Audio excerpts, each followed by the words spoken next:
destiné aux détenus les plus dangereux et les plus indisciplinés. En réalité, c'est un laboratoire. Un lieu où l'on va tester jusqu'où l'homme peut tenir quand on lui enlève tout, sauf le temps. Les travaux commencent rapidement. On renforce les bâtiments existants. On construit le bloc cellulaire principal. Des couloirs étroits, des cellules identiques, aucune personnalisation possible. Chaque cellule mesure environ 1,50 m de large sur 2,70 m de long. Un lit, un lavabo à eau froide, des toilettes métalliques, rien d'autre. Pas de porte pleine, des barreaux, toujours les barreaux. La prison ouvre officiellement le 11 août 1934.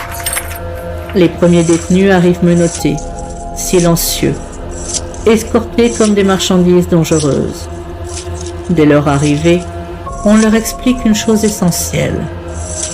Alcatraz n'est pas faite pour les punir, elle est faite pour les briser. Pas de cris, pas de coups inutiles, pas de brutalité visible. La violence ici est plus subtile, elle s'insinue, elle s'installe et elle attend. Le règlement est strict mais simple. Dormir, manger, travailler, se taire. Les privilèges ne sont pas des droits, ils se méritent et ils se perdent tout aussi vite. Alcatraz n'a pas vocation à accueillir beaucoup de détenus, jamais plus de 336 à la fois.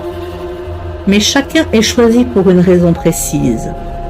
Ce sont des hommes qui ont défié l'autorité, qui ont provoqué le système ou qui ont refusé d'obéir ailleurs. Ici, ils apprennent que l'île n'argumente pas, elle s'impose. Très vite, une rumeur se répand dans les milieux carcérales américains.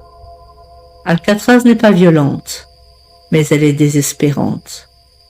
Et le désespoir est une arme redoutable. La journée commence tôt à Alcatraz.